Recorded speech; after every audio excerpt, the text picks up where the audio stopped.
You are welcome. Welcome indeed. Though we know you only as a record in our charts of pod and cast, yet you seem to us like an old friend. Well, that's very kind of you to make me feel so welcome. We are honoured by your visit. The whole Something Who bunker looks upon you with admiration. Let me introduce myself. I am Richard, host, editor and chief bottle washer. These are my fellow contributors. We've all known about you for a long time. Look, we have charted your listening from podcast to podcast and from TV programme to TV programme, but we never thought that we would meet you face to face. This is a great moment in our history. To mark our admiration, we would be pleased if you would accept the office of one of our guests. Well, my dear sirs, that's very good of you. Yes, very good of you indeed. Yes, I don't remember being so highly honoured before like this anywhere I've been. We recognise in you the greatest specialist in analysis of lost TV programmes.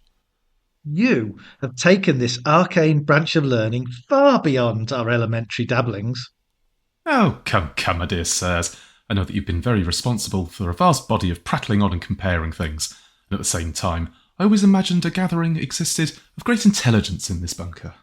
Well, thank you, Jim. We like to think that we have created something here of lasting value. Well, I wouldn't go that far. Awkward. Hit the music!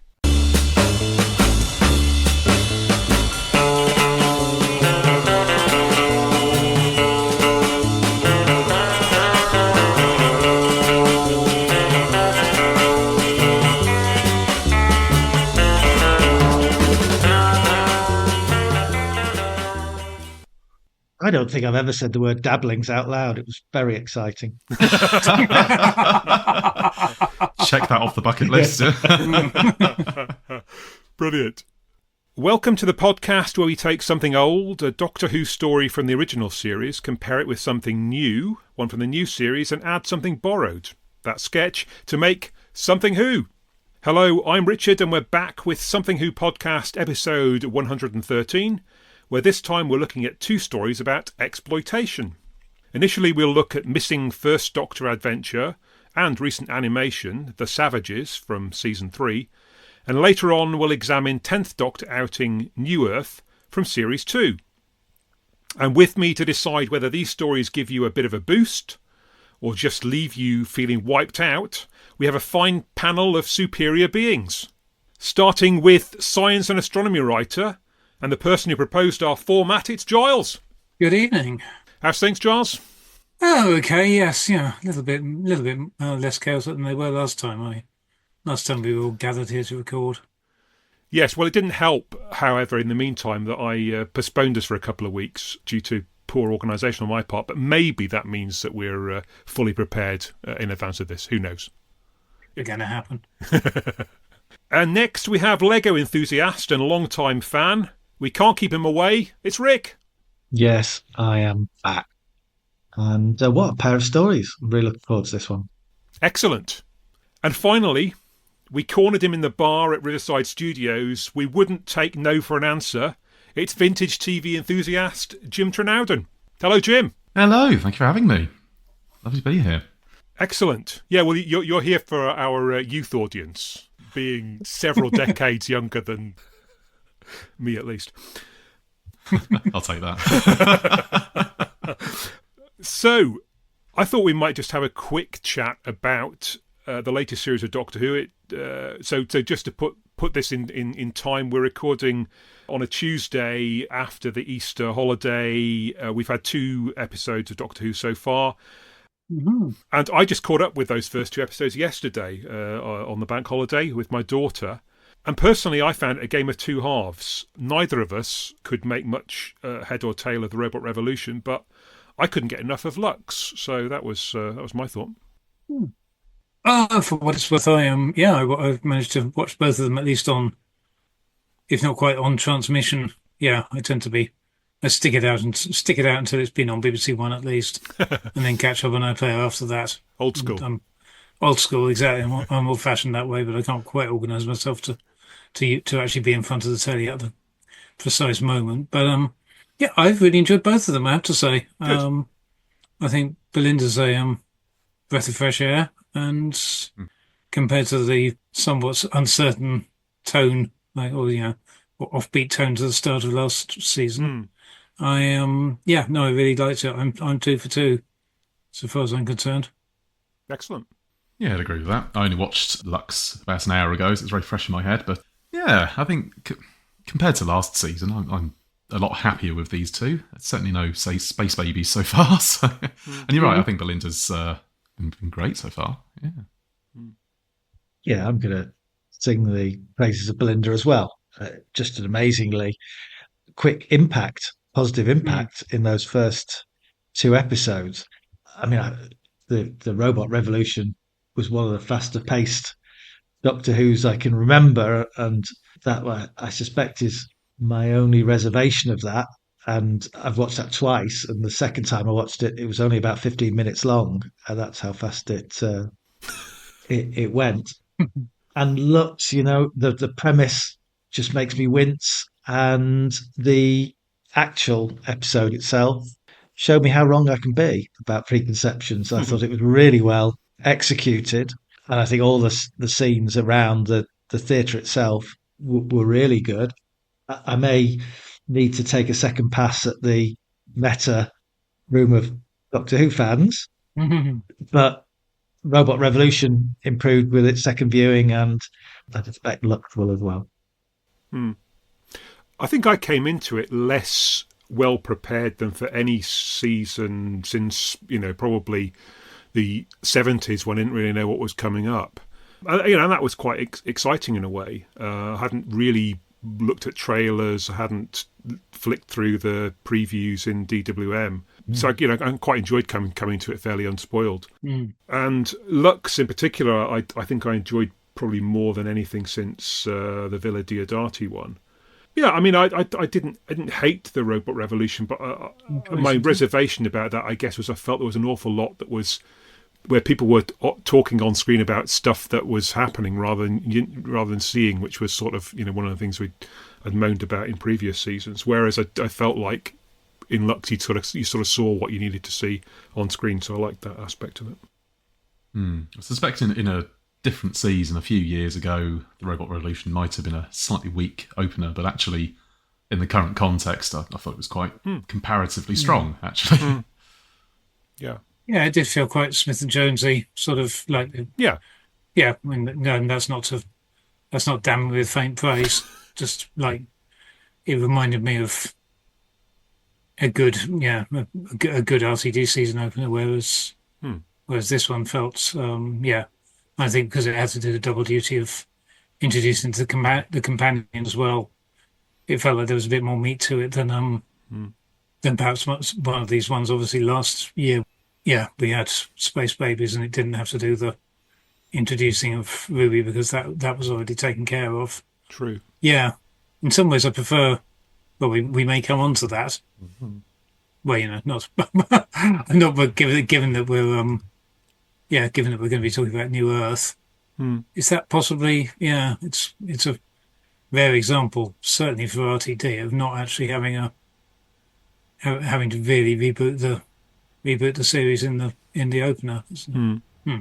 Yeah, so two strong starts. And I think the thing that really interested me about the Robot Revolution was for my two kids who are kind of in that older teenage range, they really went for it. They went for it in terms of the pace, the action, characterization of the Doctor and Belinda, but also some of the social statement within it. I think resonated for them far more than perhaps it did for me, aging badly on the sofa. And the being able to speak to a wider audience, I think, is an important element always for Doctor Who. And it's managed to speak to all age groups in our room in both those opening episodes, but particularly the Robot Revolution. And I think that is a significant win for the show this season. Yeah, and I quite enjoyed the breaking of the fourth wall. It sort of appealed to my sense of humour that I wouldn't want to see it done again. for a good few years, but then it probably won't be done again for a good few years because I'm not sure the show's going to be back for a good few years. But but yeah, no, I mean, I think as a one-off, that was nice. Yeah, I like the referencing of Scooby Doo and the way it was referenced early Yes. on in the episode, and then the way that the opening animation of the Doctor and Belinda kind of spoke to that kind of Barbera filmation style. Mm. It did lead to a bit of a debate between me and my son whether they should have gone really meta and done it in the style of the Savages or Evil of the Daleks animation. Maybe that was a joke too far. We done? Okay. Good. That's about the length I was looking for. Yeah. Well, I think there's plenty of other people Yeah. sounding off Indeed. about the new series and delivering their hot takes, and we can Yeah. wait a Positive while. set of comments. No, overall. look, I mean, we're nothing if not the masters of the lukewarm take. We'll wait until we find something we can compare with something else. Yeah. But I think there is something in that New Earth comparison to Robot Revolution. It was interesting watching them so close to each other, and just it feels like a different attitude to making television between the two of them. I might well dwell on that in the second half. Brill, okay. Shocking to think they're almost 20 years apart. Yes. Yeah. Yeah. Yeah. Well, I mean, Well, even this time.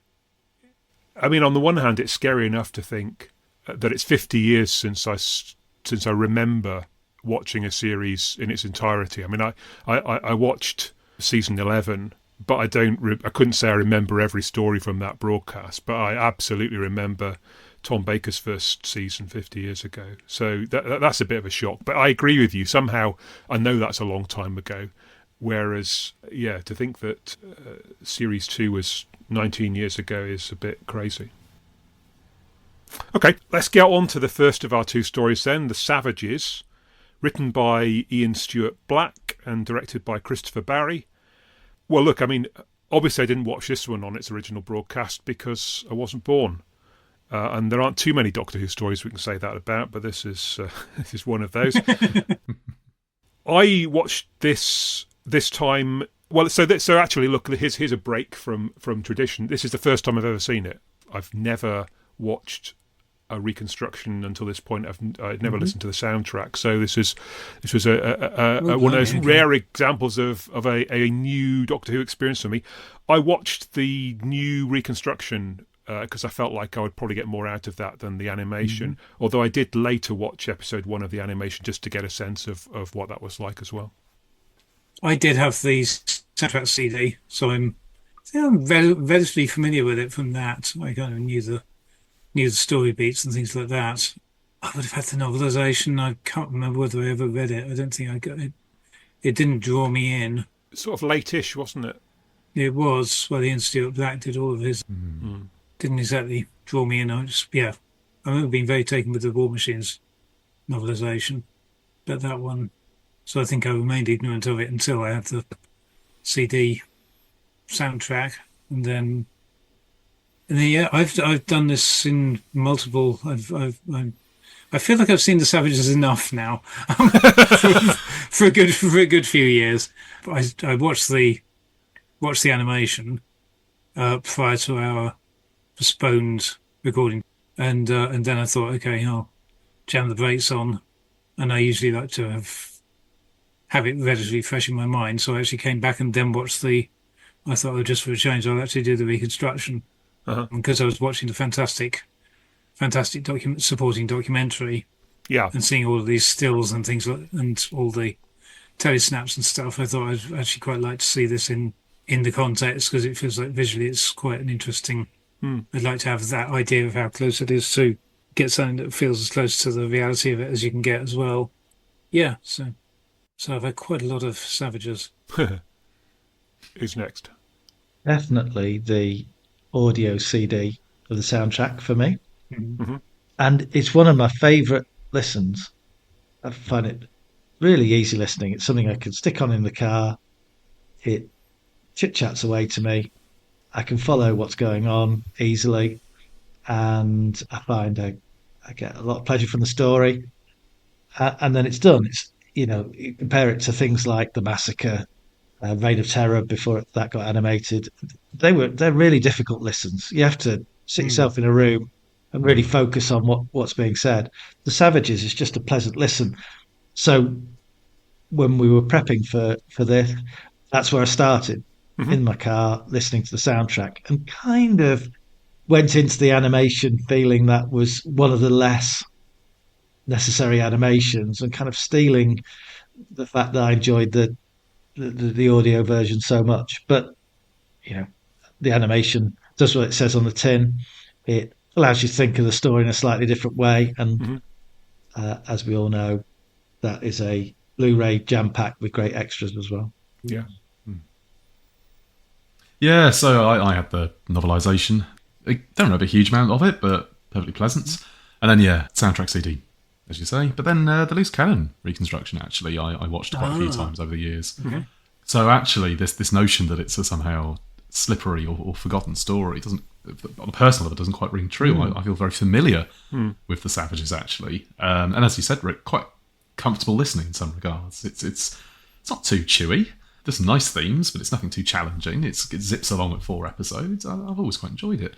And then we obviously watched the animation at the BFI not too long ago. And then, yeah, in preparation for this, I watched the new reconstruction. So I feel very savaged at the moment. Yeah.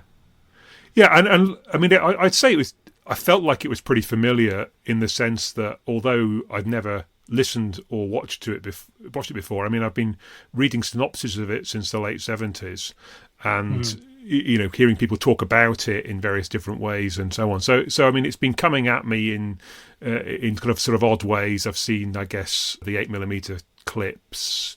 So in one way, and of course I flicked through telesnaps in DWMs and so on. In one way, it was exactly what I expected. Another way, it was completely different, and which I think is almost always the case. And it will probably be it probably would entirely be a different story again if I ever got to see the original episodes. No matter how you see the recons and the animations, there's always something new that's brought to seeing the thing in a moving way. But yeah, it was what I expected, but it was more than I expected. So where are we going next? It's an unusual use of location. I mean, we've had location, I guess, in the War Machines. No, War Machines No, is yet that's to come. still to come. Yeah. So the Savages is it's a rare outing, isn't it? It's one of the first major uses of location footage in the show, really, isn't it? It's the first time that we see a quarry doubling up as an alien planet. It's the first time that the main cast have really all gone out on, well, not Hartnell perhaps, but all gone out on location. And Is Hartnell on location anywhere, or I had a feeling he was on. I had a feeling I saw something about he was in the studio while no, I'll yeah, see- so well, Hartnell didn't. because Yeah. I think, or was he filming something else at the time, or just didn't come along? But yes, it's quite impressive, and it feels like they make a lot of it. Yes, I think they say on the documentary on the Blu-ray, don't they? It feels perhaps a bit sort of old hat with the benefit of hindsight, but actually, in context, it's quite impressive first, really. And I think this is a story of firsts, actually. It's obviously the first of this kind of new, properly, wholly commissioned era of Innes Lloyd and Jerry Davies. Yep. It's the first with a overall episodes, story itself rather than individual episodes. It's the first with telesnaps for ages, after that break, the John Wiles team. So this feels quite new all round to me, actually. Feels like the start of something, even though it's at the tail end of a season. Yeah, I quite like how refreshing it is when you watch it in context.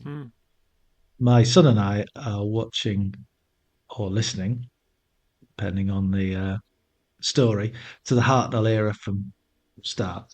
Okay. And by utter coincidence, we have arrived at the 70s at the same time that prepping for this was. Uh-huh. So when I think of the run of stories I've just been exposed to, had we still had the benefit of the video of of the Savages. I think that whole open air alien planet setup would have been quite a stark visual change for Mm, people who've been through the gunfighters and the Ark in the preceding weeks and the massacre as well. mm, And also, from looking at the telesnap, the interior of the city, looks really well realised by the designers. So I think visually for viewers at the time, this would have been a real breath of fresh air for them, not just for the production crew and the actors getting to go out on location. And I think, in terms of what that new production team were trying to achieve and putting their stamp visually on mm, a new era, they really achieve it with this. No, you're right. I did the whole thing. I did the whole thing in order, leading up to the 50th anniversary. The whole 50 years in order. This did feel like a real breath of fresh air coming in sequence. It feels plush. You have obviously, there's very little of it existing. You do have to allow your imagination to do some of the heavy lifting. But what's there? Those telesnaps, those little snippets of 8mm footage, does suggest to me something that would have come across quite impressive, I think. Yeah. because a lot of the location filming they did do. It's funny you saying that because it's I was thinking they did something at French and Ponds for the Myth Makers, didn't they? But I'm not sure how much was done for that. But so much of what's done on the earlier stories feels almost like silent inserts where they like just put some incidental music over the top of it. You think, okay, the stuff in Dalek Invasion of Earth and so on is there for fake Hartnell prancing down a field. Yes, yeah, sort of pick up shots for certain things, and it does feel like it's quite a sort of quantum leap in how they're making it, so far as we can tell. Yeah, and I guess it's the first time that there's a sense in which there's the Doctor's got a fan base, or at least somebody's aware of what he's up to. I mean, it's almost Moffat-y, I suppose. Where the Doctor suddenly becomes the most important person in the universe in 40 or 50 years' time. But at this point, it's we're kind of used to him being just a bit turning up by accident or whatever. But it seems like somebody's been watching him. Very similar to Lux, I guess, in that sense, isn't it? Yeah. People is watching his adventures. Yeah. They thought they were following Matt Smith. Yeah, Everyone knew about him. It's a lovely opener. Again, it's another great way of taking the viewers by surprise. They're conditioned to, as you say, Richard, to see them arrive anonymously in locations and build their reputation from scratch. And we see this very much turned inside out. The Doctor is almost having to myth bust his reputation in order to address what he finds within that society. And it's a good serial for the first Doctor. He starts off looking like he's hook, line, and sinker, loving this adulation. And then, the Doctor that concludes the story is really showing some spikiness and some defiance for what he's seen. He takes a stand better than he has in many of the other stories before. It's quite a nice parallel, actually, to the very first serial in that regards, isn't it? Where he was prepared to clobber a caveman in that style, and he's standing up for the caveman in this one. It's evolution. Yeah. I'm trying to think whether there's, because we always observe that everyone always points out that the elders are the first Doctor Who fans, but on the flip side, is this quite unusual in that Hartnell has some foreknowledge despite not having been there before? Yeah. He's going, I always knew there was some highly advanced civilization in this segment of the universe, or whatever, however he refers to it. It's a curious one because both parties seem to be aware of each other in this quite distant fashion, don't they? Yeah. So, the elders are aware of the Doctor, aware that he travels in time, and seem to even be aware that he wouldn't be violent or carry weapons or anything. To how they've managed them, but they don't know that he doesn't have companions. They don't know he's got companions. So they don't seem to know much about his morals, even given that they sort of think that he'd be okay with what they're up to, and it's a big deal that he's not. Because they think he just goes around and all these fascist regimes topple just by complete coincidence, just after he's left. Like, the Daleks have blown themselves out. That won't be anything to do with the Doctor. Terrible bad luck, isn't he? Everywhere he lands. Yeah. TARDIS takes him where he needs to go. I think this is one of the things I like. Sorry. Only one other thing that was related to that, which is that I think because Jano refers to the TARDIS before they so that seems to be another bit of their foreknowledge, unless I don't think they have a chance to pick it up from dialogue. Not that we see any dialogue between any of the rest of them. And when they go back to the TARDIS, Jano says, "You intend to return to the TARDIS, Doctor." So maybe that's another bit of what they know about. They know it's called the TARDIS. Yeah, I think this is one of the fun things about the Savages over the years when I've listened to it, is I almost argue with myself about some of these things. So the argument currently I'm suggesting to myself is that they've noticed this anomaly through space and time. They identify it as a craft, and then they build a mythology over the years around it. So I don't think we really understand the time scale in which they've been tracking this object through time and space. So when they say things like, "We didn't realize you had companions," or "We didn't realize, whether or not you carry guns or whatever," this potentially is just them speculating on who this great mythical pilot is of this craft that they're observing. And I also debate with myself when the Doctor says, "Oh yes, I was aware of this civilization," whether he is just looking to respond in kind and he's really just bluffing his way through an encounter that he thinks is going to be favourable to him. Yeah. I mean, unless of course he's become aware of them via his reacting vibrator. Did Hartnell just make that up on the spot, or is that in the script? It was originally in the script. Wow. By the looks of it, and it looks as if, based on what remains in the camera script, it was edited out and replaced with RV. But I think Hartnell might have remembered it from reading the sort of rehearsal script or whatever and snuck it in. Stuck it back in there. Yeah. Nice.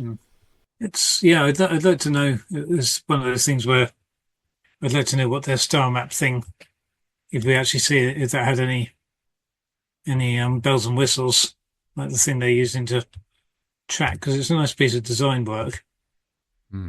There's a couple of things that I hadn't registered, because there's they seem to don't they have a model of their entire life forcing apparatus? Yes. Lab. I think there's a little model that I was put in. There's Jano talking about it without revealing quite what it does. And yes, nice. It's got the model of it. Yeah, it's nice they've got a model just to show people, isn't it? Yeah. And then I think they show it in the yes, there it is. I just found the telesnap. And then I think they use that as the opening shot for episode 2 as well, just to set context. I think it's the model they're shooting there. So we've got the Savages now. I mean, it's interesting that Dodo calls them Savages. At which point nobody seems to know what she's talking about. It doesn't appear like anybody calls them Savages, but by the middle of episode 2, everybody's calling them Savages. It's a bit like the Primitives. It's one of those in Colony in Space, isn't it? That they start out just being perfectly ordinary aliens, and so suddenly somebody mentions the word primitive, and then everybody catches on. It's like, it's catching. It's like a far less cute version of Chumblies, really, isn't it? Yeah. Yes. And actually, it's an interesting point. One thing I observed when I was watching this in preparation for this was that not quite bookends, but the bookends of season 3 are very similar stories, really. Galaxy 4 and Yeah. this, not quite the bookend. This kind of, you're supposed to think that these people are the goodies and actually they're the baddies type. Right. Yeah. This feels like it has far more meat to it than Galaxy 4, I will say. I think it executes the premise better and it's just got more going for it. But it's interesting that both ends of this season seem very, very similar in that regard, actually. It's one of these oddities, though, because it's a sci-fi story without a monster of any sort in it. And I was trying to think, and I was thinking, okay, the Space Museum is the only one that has done that so far, where it's just two different groups of humans with varying degrees of makeup on. Certainly futuristic stories, yes. Yeah. It's not to the detriment of the story. You know, we've talked about Caves of Androzani having a monster shoehorned in to it recently, and it's again to the credit of early Doctor Who that it's got a story that it wants to stand on, you know, simpler ground. You know, it doesn't want to fall into that trap of a monster, True. and that, you know, that could easily have happened in those cave scenes to have, you know, Oh, true. Yes. developed 10 minutes of storyline or to have got them a cheap cliffhanger, and it resisted it, and it's the better for it. That's a very good point. I suppose there's quite similar plot beats in Talons, actually, to some of what goes on here, and they feel the need to shove the rat in, don't they? So, yeah. I was trying to work out, and it feels like this is very, it does feel like it's quite a. Does this stuff happen in Time Machine? No, they're not playing on the Subjugating, but they're not subject to what you've got the Morlocks and the Eloi, but I can't remember whether there's anything. But it feels like it's probably a fairly stock bit of possibly Victorian science fiction, like to do with drawing out life essences and things. You know, this is a really, really tricky story. I'm just gonna hang a lampshade on this. This is a very tricky story to talk about, given that there's a fantastic documentary out there that has done certain things. I've also listened to the Missing Episodes podcast on this. As did I in preparation. Yes, It's very difficult to say things. Gal's beaten. Yes, various people have beaten us to quite a few punches on things. But I think I think we just need to sometimes say, okay, it's with all due acknowledgement, there's things that probably are other people's observations. I think some of those observations, though, tend to be based on digging through historical record and people's memories of the time, and that's useful and interesting from an academic and historical standpoint. But I think sometimes with things like the Savages, it sometimes takes away from what you see on face value when you watch an episode or listen to an episode. And the Savages comes potentially with a huge amount of baggage in terms of how it was being originally positioned by Ian Stuart Black, but also the influence of one production team into another production team. Yes. And perhaps I think almost certainly what ended up on screen and available to us today is something which is different than its original total intent. So when I look at the Savages, I'm not looking at it through the lens of the social political situation of 1966.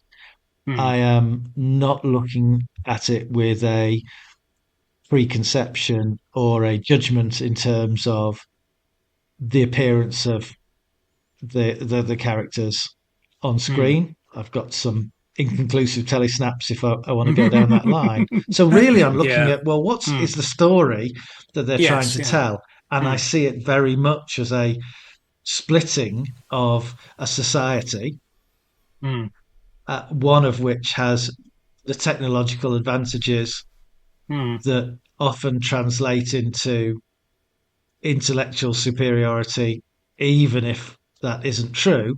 The technology has been the key to power in the story. and how that power is therefore abused, and how your view of a fellow human being deteriorates over time when you have placed them in a position of subjugation. And that's what I see the story for. And I don't necessarily feel, as a casual viewer, that I need to understand all that background, production history, context. It's interesting because I'm a fan of Doctor Who, and I like to go that bit deeper into understanding what goes on behind the scenes. But when I look at it, as I say, on face value, I see it as a far more less controversial moral story and social observation. I don't know how we feel about that differentiation. That, I say, the documentary and other commentators very much take that academic historical route to try and decode what they're seeing. But I don't know how do we feel about it on face value. Yeah, I think it's a fair challenge, and on face value, which is how I grew up experiencing this story. I think it's perfectly enjoyable. I think it's quite let's say simple story, really. I don't think it's anything too chewy, but yeah, very enjoyable, I think. And actually, I wonder if it existed.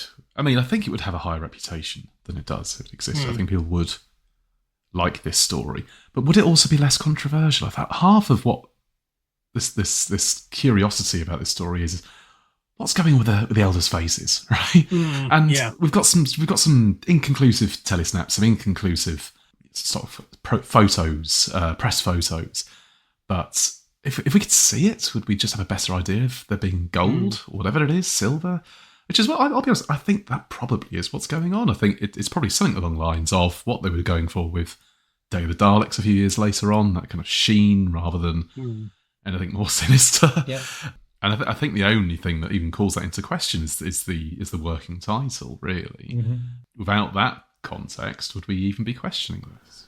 I mean, it's really only Jano, I think, that you get that real... I mean, I certainly from my watching of the reconstruction, I can see there's probably, as you say, some kind of sheen on some of the other faces, but it's Frederick Jaeger who seems to have the darker sort of application of it somehow, and it's mainly in one or two of his episodes, I think.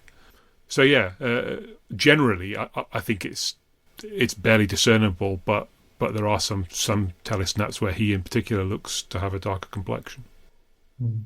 But yeah, if it is gold, that could just be the lighting in certain scenes. We don't know. Indeed. That's the problem. Very much, yeah. See, I don't know. I don't feel I can't quite take myself away from it entirely, because I think that is the key to the key to a lot of it. And that's the problem. I don't think it's anything, because I think they were trying for God knows I don't think it's blackface. So it's not problematic in that way, but I think they were trying for a metaphor, and because with the title and the thing that I haven't particularly seen, I don't think they mention it specifically on the making of on the documentary, but looking at the timelines, UDI of Rhodesia, the Unilateral Declaration of Independence of Rhodesia, happened in November 1965, and that was a big, fairly traumatic event that would have just about preceded, when this was commissioned. Like, would have been a couple of months later. And given John Wiles's South African background, and basically my very superficial understanding of UDI was that Rhodesia, as it was then, now Zimbabwe, was part of the empire, and a remnant of the empire, and the British policy was that they wouldn't let countries become independent before they'd established majority rule. So ensure they were functional democracies with a majority rule, which obviously would have meant black majority rule in Rhodesia, as it was then, and the whites that were ruling at the time, Ian Smith's government, said, no, we're just going to declare ourselves independent anyway. And this was quite a traumatic thing, because there were sort of, the British liberals were concerned that it was going to become another apartheid state.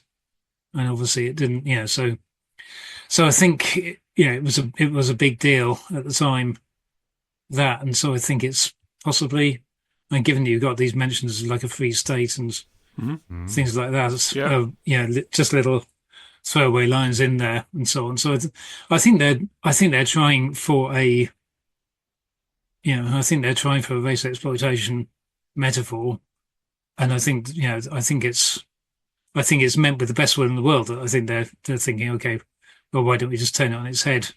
See how you see how you like it if the boot is on the other, metaphorically on the other foot, but they do it with a race of gold-skinned people rather than which may just have been to imply healthy tan. Who knows? Yeah. As opposed to these overuse of the transfer machine. Yes, exactly. That's what When I was thinking. When we get back into the getting back into the sci-fi, and I think I can't quite divorce it from that, because I think that's what they were going for, and I think with the best, I don't think there was any. It's not one of these things where you have to worry too much about the. And it might be tone deaf, but it's tone, or it might look unfortunate to modern eyes, but I think it's unfortunate with the best of intentions. It's not. Yeah, it was not unfortunate because they were blind to it. Well, it's not a caricature. It's not the black and white minstrel show. It's not. No, certainly, yeah. And I think all those things, Giles, are well said. And there are references like to Free State in there. I acknowledge that. I just wonder, in the finished article, and we don't have the benefit of the visual, how the transition of production team, the interpretation that the director and the cast had at the time of recording, it seems to have moved some distance away from perhaps the very cutting commentary that perhaps early production notes suggested it was going to be. And I think even the retyping points at that, doesn't it? The dropping of the word white suggests that this might have been quite a kind of deep thought experiment when it was originally written, and I think it's probably been chiselled away into something more palatable for a family audience. Yeah, it is this interesting transition, because just thinking about wrapping it up, obviously you've got the transition from Wiles and Tosh to Lloyd and Davis, who were doing a much more adventure series kind of vibe.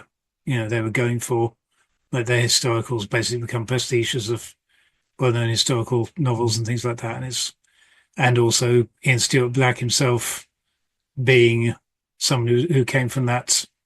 I guess he'd written for ITC and things like that. He wrote Danger Man, didn't he? So, also coming from that sort of pot boiler, whack out the script kind of thing. I mean, that was the thing, because he delivered early, and that's why they gave him the War Machines to follow up pretty pronto, I think, because he could just deliver a script on time, or ahead of schedule. Sure. Well, and a well-written script at that, Yes, wasn't churning out dross, was he?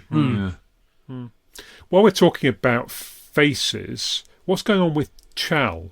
Because I mean, it's got a face that sort of seems a bit aged, but none of the other savages are the same. So it can't be to do, or it can't be entirely to do with the draining of the life essence. Otherwise, they'd all have that look, wouldn't they? I don't know. I'm struggling to kind of get my head around that. Yeah, it's a funny one. I think I had always kind of squared it as being something to do with the essence drain, but you're right. Actually, Wilder, for example, isn't similarly crusty as far as we can work out. So it's nice makeup. I think it's well done. But is it just meant to make him look particularly knackered? Is he? I don't know. I mean, let's face it, Jim. He's the oldest of the savages that's presented to us. He's probably been through that transference machine a bit more than most people, right? And I'm getting on a bit, and I'm crusty in places that I can't quite believe. So good luck to him. Nice, as the young people say.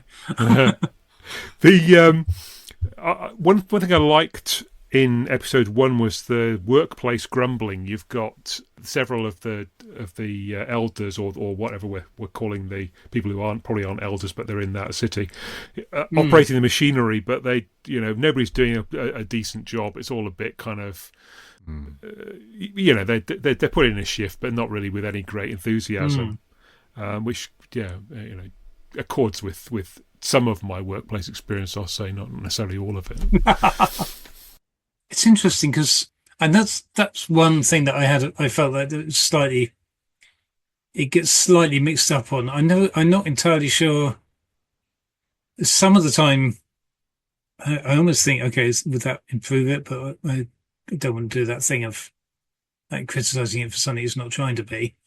But there's the thing of I'm not sure. Are they trying to keep it a secret for the Doctor? And they seem to be. They do want to cover it up. Yeah. But they go so far in, like, here's a model of our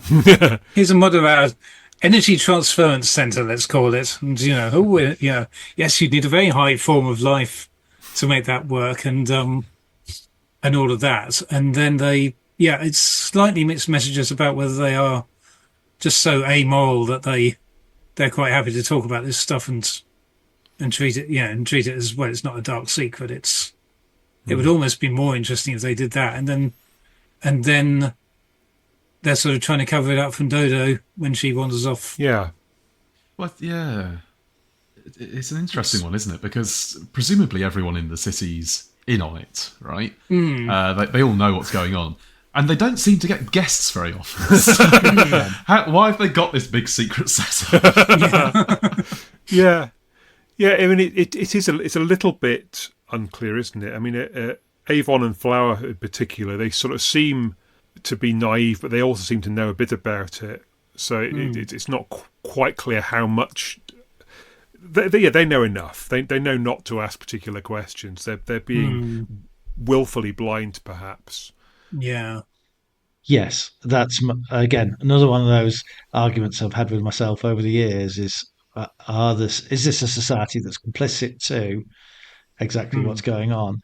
And as is the case in real life, the statements made are often contradictory, and Avon and Flower seem to contradict each other. They know there is spaces within the city that they are forbidden to go to and that people do not go to. On the flip side, I am convinced by Flower talking about she wished sometimes she could go outside and experience fresh air and all that. And I think she is genuinely in denial that there were savages, as Dodo described them, that were being brought into the city. So it's a matter of interpretation, and that kind of makes it a fun story in that regard. But I think the point is critical to where your sympathies and empathies might lie in this story, as is the case with New Earth, as to whether the society is aware of it but turning a blind eye, to your point, Richard, whether they are simply unaware, or whether actually, that they're fully complicit to what's going on. I am in they're being a bit naive, but I don't think they really understand the basis on which their society is thriving.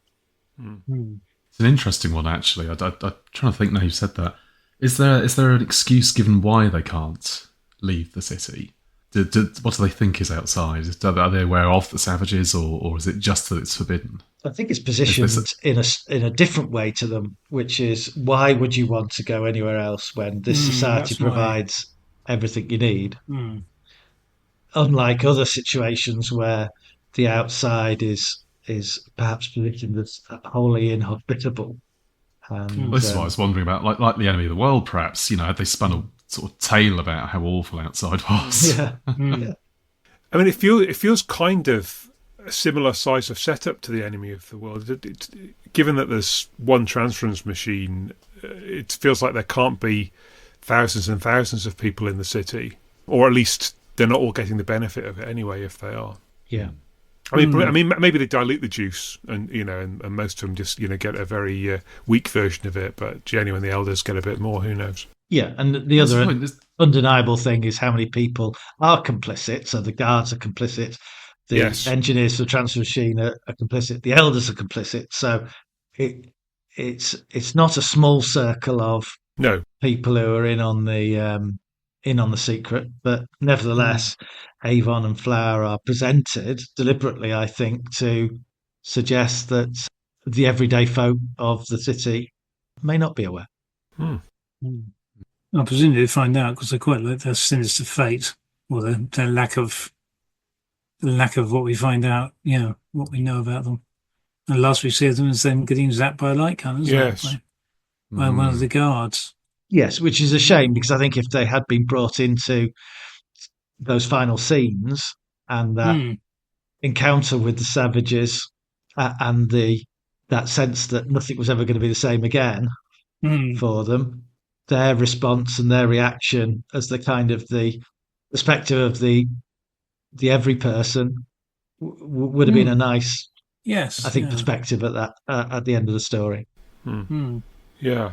And during the course of episode 2, the Doctor's definitely becoming more and more suspicious. And then suddenly, he comes right out and he says, he opposes Jaina in the same way as he opposes the Daleks. So it goes very black at that point, if I can use that term in this. He digs his heels in well. Yeah. I'll give that to the first Doctor. He plays the part really well, and how much he is aware of the potential impact of being part of a transference process is again subject for an argument with myself. But he understands the need to dig further. He doesn't want to have the conversation with Dodo and Stephen in front of the elders.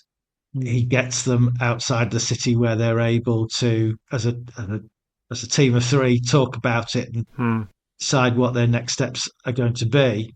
He is very much trying to engineer an end to what he's seeing, and I like that aspect of the Doctor. Particularly having come from such a comedically focused episode as the Gunfighters, where he doesn't really play a influential role in the events. It's great to see him front foot in this. Yeah, and I think it's a great outing for Hartnell, actually. And I don't think, again, watching it in context, I don't really think you get the impression that he's somehow any more doddery or needing replacing in that sense. When you know the behind-the-scenes context, you might look for things perhaps a bit more, but actually, just on that surface level, he's firing all the cylinders here. He's doing the same in the War Machines. I don't see someone who's in need of replacing here. He does a great job. I think that story has got embroidered a bit, hasn't it, over the years? I mean, clearly by the mid-70s, it's a very different situation when he comes back for the three Doctors. But I agree. There's certainly great performances late in his era. Yeah, it's interesting because I think just because of the story structure, the fact they do write the Doctor out for an episode and having come back knackered, but it's, I think, pretty much coincidental, and it's not even a case where he was having a week off, so they did a film insert. Yeah, at the end or anything like that. I agree. He was around. He was like around and just. Yeah, it does feel weird. I mean, I suppose. The only thing you can say is that maybe he didn't have to turn up for rehearsals during that week because he just has to mutter and moan a bit in a couple of places. But it unlike all of the other occasions when the Doctor disappears for an episode, he's not sort of stuck under a sheet somewhere and totally absent. He's there, just not saying anything. Well, the anecdote goes that he was coaching Frederick Jaeger, doesn't it? About his mannerisms and things. So you're right. It's not like he was off in Ibiza or anything.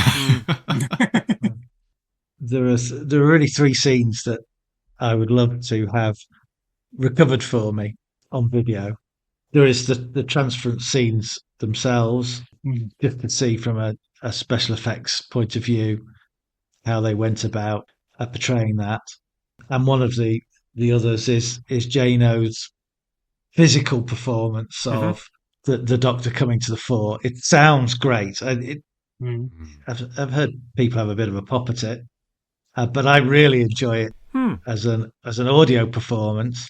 What a shame we don't see it. We don't see it visually in a story which has very sinister overtones to it, it's a fantastically light moment Mm. in the drama. Yeah, I agree with you, Rick. I mean, I had heard these sort of aspersions about it's not a very good impression, but I thought, well, it's perfectly serviceable. I mean, I can hear exactly what he's trying to do on the soundtrack. Doesn't seem grating to me at all. Yeah, I think if anything, it not surviving probably helps there in some regards.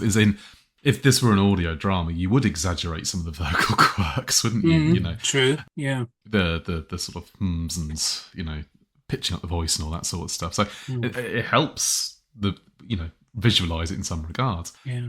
I think if it did survive, we'd probably remember it as quite a solid performance. Actually, I have a lot of time for Frederick Jaeger. I think unfortunately his 2 surviving Who outings undersell him a little bit. He's very good in Planet of Eagle. I think Invisible Emily perhaps a bit less so, but it's a story that manages to waste a lot of the guest cast, unfortunately. So, but as somebody watches a lot of other 60s telly, Frederick Jaeger's around quite a lot, and he always turns in a really solid performance. I think he's one of the really good actors of the era. Actually, I think he's not really kind of given his dues, and I think it's a shame this doesn't survive. I think it would bump him up in the conversations when it comes to sort of top Who guest actors. The other scene you mentioned the other scene. Yeah, the other scene I quite like to see is Nanina defending the hostage in the caves. I think it's the point where unequivocally you understand that the moral high ground lies with the cave dwellers, the subjugated half of the society. Trying very hard not to say the savages, though, aren't you? I did, yes. Thank you for noticing that. Yeah. Yeah. But it's the point where they I think any idea of them being the savages of this story comes to an end. And, it is a bit of a TV trope, but it just because it is, for me, the turning point in the way the story is going and really starts to hurtle it towards its conclusion. I'd love to see that scene recovered. I'm pleased, Rick, that you picked that one out. I wondered if you were going to go for the cheeky telesnap for a moment there, but I should have known that you had a mind on higher things. I'm much classier than you make me out to be in your intros. Yeah, that's interesting because I'd like to think it occurred to me independently of the fact that I then listened back to the Missy episodes thing and heard Gab making a similar point. But I quite like the fact that the resolution of this thing comes from two people on the side of the elders changing their minds, and like Jano quite literally has his mind changed by force majeure, by accident, and not through anything of his own. But I quite like the fact that then Exorce also, makes his change, and that's more of a conscious decision in that regard. That he's the one that starts to see. Yeah, I'd very much like to see how that was played out. Yeah, and it's also really nice when the debates take place on both sides of the coin. We don't just have within the city that sense of conflicting views that we get with Captain Edel and Jano, albeit Jano with the Doctor inside his head. But we have that ongoing dialogue between Chal and Tor, who have a very different approach to how they should respond to changing circumstances brought about by the Doctor and his companions. And Tor, digs his heels in till quite late in the piece as well, and it really keeps it a vibrant story because pretty much every scene has not just simply the city dwellers versus the cave people, but it has the changing dynamics of both parties. I think it's interesting because the savages are it's tricky, and there's a certain the way I'd be lying if I didn't say the challenge or dialogue drags and gets a little bit on my nerves at times, but it is quite interesting that the way I think it's well depicted. I think it goes back a bit to the going back to the previous time we had people in skins in an unearthly child, Yeah. and the fact that they're the depiction. I quite like the three cavemen episodes because of the I think that the cavemen are depicted as being so alien in their thought processes, and compared to the teachers. Mhm. And I think with this, I think it's quite well done that these people are so they have literally been sucked dry, so they don't really have much motivation of their own. And Tool seems to be the only one who does. So whether he's managed to dodge being captured as much as the others. But I quite like the fact they're very, very afraid to stand up for themselves in pretty much any situation. They're just so cowed by the way they've been treated. Well, I'm presumably physically knackered from the continual Yes, drainings. Yeah. I also like the sort of the thing is that they're being farmed essentially by the elders, Hmm. and the fact that they are there's the fact they monitor how they make a big point of the fact they monitor how low they can drain their life essence and have it down to a presumably fine art until Dodo goes blundering in there and nearly gets Nanina killed in Yeah. at the end of episode 1 by distracting them. But they've got it down to a fairly fine art about how they Yeah, and I think that it's quite extract them chilling, and then that, leave them isn't time to it? recover. And yes, yeah. It's not that kind of It's that very vampiric clinical. thing where it's like a primal driver. Yeah. It's that clinical scientific. Oh yeah, we'll take it down to 24. Just feels like it's got that extra detachment of moral values to Yeah. it, that it's just become a farming exercise of scientific and manufacturing proportions, and that I find a chilling take on that whole kind of draining one life form to perpetuate another. Yeah. I quite like the structure of the story. It feels to me like the plot is quite well divided up into the 4 episodes. We don't have that terrible, in my opinion at least, that terrible thing in episode 3 where they don't know quite what to do. I mean, they go off and you sort of see the caves and there's a whole extra bit of stuff that goes on there. So it feels to me at least that it's that there's always something happening, that the thing is moving along, and it's not too much of a rush in episode 4 either. Sometimes that also happens in this era, that everything sort of dawdles, and then suddenly it all finishes in about 5 minutes at the end. Yes, yeah. So there is, of course, a big let's smash things up, but it's an end that's been coming. There's good build up throughout episode 4 that you sort of see that as being the logical conclusion. Yeah, because the back half is really Stephen's story, and Stephen gets to dominate quite a lot after him. I was surprised at how passive he was at the start, and I have a feeling we made this observation about something else fairly recently, and I can't think of who else it would have been other than Stephen again, possibly coming off as looking like the sort of the oh, we shouldn't wander off type, but Coda makes the running at the start of the story. She's taking the piss out of Stephen a bit for being worried about where the doctor's got to and things, and then she's the one that goes off and explores in the city. But I was a bit surprised by that, and then they do kind of switch in terms of their proactivity.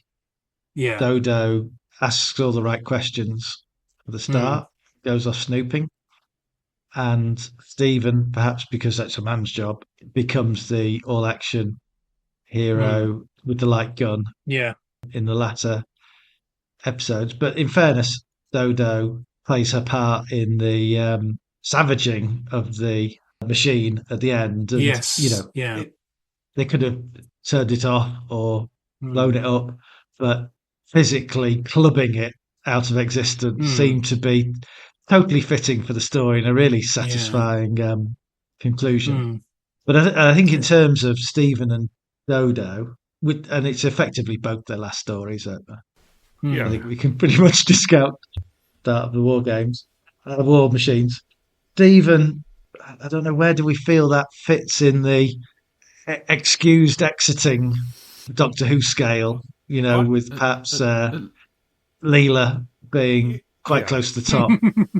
at least there's an element of seeding it, right? Yeah. It still comes quite sort of sharply at the end of the of the Mm. story. It very much feels like, right, Stephen, your contract's up. Here's your leaving scene, you know. Mm. But there is a nugget of it being seeded in that last two episodes. You see him Mm. leading the charge, the revolution. You can understand why the savages, if that's what we're going to call them, Mm. take to him as their kind of leader figure, right? So they're not too unhappy with that, actually. It's only how sudden it all, gets thrown on him at the end. He Yeah. doesn't seem very willing, does he? I mean, I've heard it. I've heard it said many times that it's a sort of weird and duff ending. But actually, when I was watching it, as I've said for the first time, I felt like it was there was at least an explanation. They're sort of saying, well, although we're trying to get on together, if the leader is going to be from either of our two tribes, then it's going to be a problem, and by bringing in the rogue element, I suppose it does at least ensure, or when it doesn't ensure, but it gives an opportunity for fairness between the two. So I sort of see that. I mean, clearly the one thing. I mean, they can cope with agreement between the species. They couldn't possibly countenance a woman being in charge, though. So Dodo's definitely not on the on the cards. Stephen has a great line actually early on in episode 2, is it, where he says, "Not even Dodo could be that stupid." But obviously he's forgotten the Celestial Tory only one story before, when she's exactly that stupid all the time. Well, it's actually quite a good outing for Dodo, Yeah, indeed. isn't it? Really, it's just as she's coming up to the end of her little run, she has 2 stories on the trot where she comes across quite well. Actually, it's a shame. Yeah, You almost want a bit more of with this characterization, really. yeah, and she's pretty good at the start of the War Machines as well. They have done a nice sort of bit with the two of the characters in episode 1. So her and the Doctor. So yeah, it's. Oh, well, clearly Innes, Lloyd and Jerry Davies want their own people to do their own thing in their own way, and that's all there is to it. But it could have worked, I'm sure. Yeah, I mean, Dodo is in the wrong place at the wrong time. That her run of stories are utterly perplexing in their lack of continuity. That doesn't mean individually those stories are bad stories. I like the gunfighters, quite like the art, Mm. toy maker. I mean, in fairness, the animation it did inject some life and visual interest into it.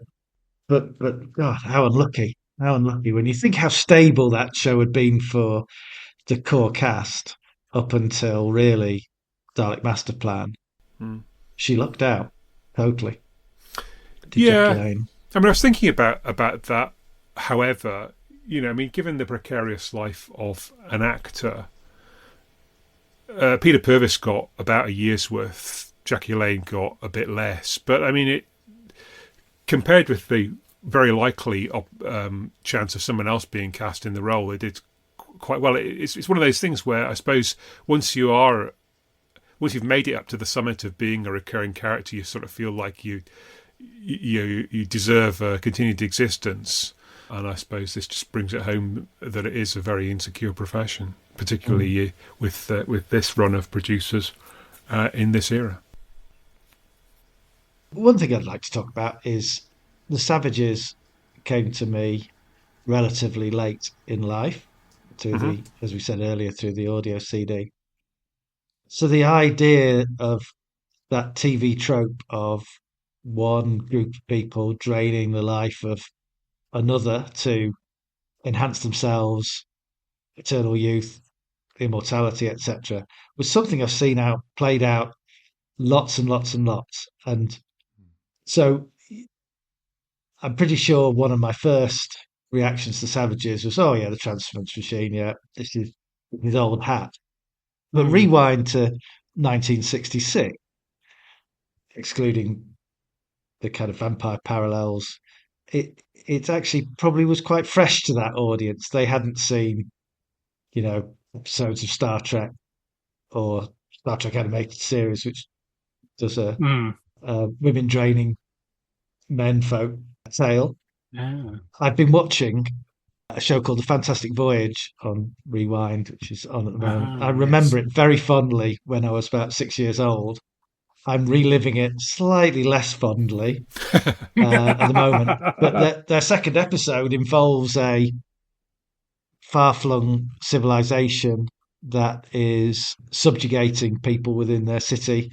And this big brain thing in a room at the top of the city is called the Source, and it is draining life forms. Now, I'm not saying that they've plagiarized the Savages per se, but it's an example of how over the years so much telefantasy has been on plotting out these tropes that it's easy to forget that Doctor Who was, I'm sure, trotting these stories out for people, and it felt very fresh, some of these concepts. And I'm looking for a vintage TV fanatic to offer some thoughts on that subject, Jim. No, that's a good point. I'm not aware of that trope being present earlier than that, although I can't say my knowledge is comprehensive. But it's kind of what we were saying earlier. I think this is a story of firsts, or certainly firsts for Doctor Who anyway, but even in the context of the era, it's doing things slightly differently than what's around it. Mm-hmm. And I think Ian Stuart Black probably should be kind of commended for that, really. I think his 3 stories are quite unique, actually, and quite sort of, they might seem a bit old hat with our modern lens on, but they are quite interesting and I think unique. And it's a shame that he wasn't asked back, actually. I think he really could have been one of the sort of really good recurring writers of 60s Who. And I think his 3 stories both hold up really strongly compared to what's around them. Yeah, real shame. It feels like something that should be in some 50s B movie, but I don't know enough about 50s B movie type stuff to Yeah, or at least a lot of those novels, sort of sci-fi novels from the era. But yes, again, I don't have that comprehensive knowledge, unfortunately. But it's well, yeah. But I think it's well treated and it's put to very good use here. It's definitely got that sort of 60s thing of nobody knows what a light year is. And mind you, nobody knows what a light year is now either. And then, of course, we've got light guns. It's all about light, isn't it? Yeah. I really like the light guns, just to throw that in there. I think that's a really, really nice concept. I mean, the concept, the liquid light, I think is quite cool, but also just the execution. You think in this era where we didn't really have ray guns we didn't have beams coming out of weapons that we would do a bit later. Doing something that was visible coming out of a spacey gun in that regards with a fire extinguisher and a torch is quite a clever thing, I think. And I really, really like them. And I think they're a little bit, again, I think with that lens of hindsight, they come across as a bit cheap, perhaps. But actually, in the context, I think they're really interesting, really, really unique and trying something new. Yeah. Yes. And I think it fits in with just how kind of passive almost the status quo was at the point where the TARDIS arrives. The cave people are so knackered through constantly being reduced to 24% of their life force that they're not going to trouble anyone. They're not going to create a revolution and fight their way out of their situation. The guards are all pretty laid back, which Stephen and Dodo take advantage of later in the story. They're very complacent, and actually just having a little light gun that almost tickles their targets into submission just feels in line with the general vibe of the situation those societies were in, and that adds to the kind of appropriateness of the design and the look and feel in the story. It feels like the First Doctor's missed out on an opportunity for a range of fragrances or something, Ode to Revolution or something. Just a little bit of his essence sprinkled on anyone can turn society's upside down. Yeah, I mean, I think he's certainly missed out on selling his D403 capsules. We don't see those again, Yes, do we? yeah. I think if he had a few of those Sadly stashed not. away, he'd be absolutely laughing. But no, never to be seen again. Perhaps that was the end of his Cure. supply. Yeah. Along with his everlasting matches. Oh, hang on, that's only David Whittaker, isn't it? Yeah. We're trickling dangerously back to the RV device, aren't we? Yeah, there's a lovely moment that it's a Jackie Weaver moment. Jano says, "Edel, you have no authority here," which would have meant nothing in 1966, but in the context of that, it just made me think. Yeah, that's quite funny. I do think there's something. Yeah, talking of the light guns and things. It's nothing that. Yeah, I think. Gav pointed out. I think there's definitely something to that idea that that Stephen's story is the sort of Theseus thing, and I think it's Theseus, Perseus, whichever one it is. Theseus is a Minotaur. Yes. Yeah, it's kind actually of a think mix up of with the Peter sailors. Perseus. It's mostly Perseus. Yeah, Blue Peter Peter Perseus.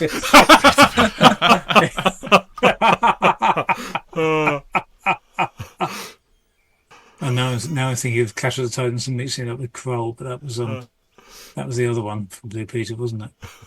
Stuck his hand in the Oh no, that was Flash Gordon. Yeah. So that was a bit of a side swipe. But yeah, no, I think there's something to that idea about the whole affection of the sort of Medusa thing. I think is not necessarily I might not even be consciously borrowed to put in there. I think it's just probably it's because it's a storytelling. It's one of those classic storytelling tropes, turning the enemy's weapon against them kind of thing, and so. Is that the Odyssey? Anyway, look, my Greek mythology is not that brilliant. Perseus defeats Medusa by holding a mirror up his polished shield. So she turns herself to stone, and then he uses her head to defeat the sea monster and various other enemies. Anything else anyone's got? I think it's interesting that I don't think anyone dies in this story, which is quite nice, isn't it? I think the only previous time that had happened was Serial C, which doesn't really have anyone who can die really, and we might get a bit of that, not wholly but somewhat, in the next story that we talk about actually. That this everybody lives kind of trope. Yes, and it's not something which again I think is by accident. I think it's that tone of that status quo and that balance comes through. The stakes are high in terms of tearing down that civilization and that social circumstance, but death doesn't ever seem to be part of that situation. That seems to be that important line that almost nobody is prepared to cross. As I say, that hostage scene probably is the closest the story gets to. The scientists absolutely know what the line is that they can't cross to an absolute percentage of life force. It's that pivotal scene, which is Tor going to just say, right, today's the day that we start this by killing somebody, and that's prevented, and it helps the story progress in a way that allows you to be fully supportive of the cave people. You're rooting for them, but also I think make that idea that they are going to try and reconcile as a society at the end something which is believable, because they haven't got that line hasn't been crossed.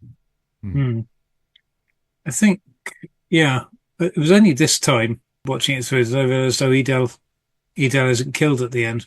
And I for some reason I thought that the final thing, I thought Edel, that Stephen has to, because Stephen shoots Edel, and then I thought, no, hang on, no, he's using the light gun. Presumably zaps him in the eyes, and he just gets knocked out because we've established that in the course of the story already. So I thought, okay, no, he doesn't. As well, for some reason, I just had assumed that Idel must die. Maybe that's just me being bloodthirsty. But again, things you pick up from Telesnaps. I like the fact that Tor is wearing Exorcist's helmet after they've captured him and got him in the cave. Yes. And he just thinks, oh, I should like a hat like that. And, so, I'm having that. Yeah. I'm having that. I'm just going to perch that on my head for the next episode. Are we done? Yeah, there are nothing left on my notes. I feel like we want to give ourselves the opportunity to have some vitality left to discuss New Earth. So I guess what we'll do then, we'll take a break here.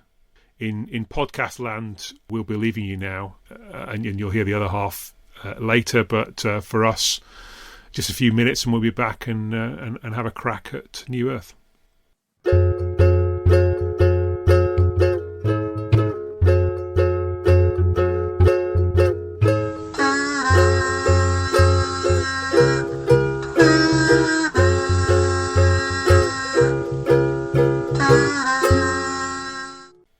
Absolutely. I'll have to get some rejuvenating juices in the form of tea. Yes. Pop some D403s. Yes. Brill. Whoop, whoop. Yeah. Fabulous. See you in a Yeah, bit. about Right. 5 minutes, yeah.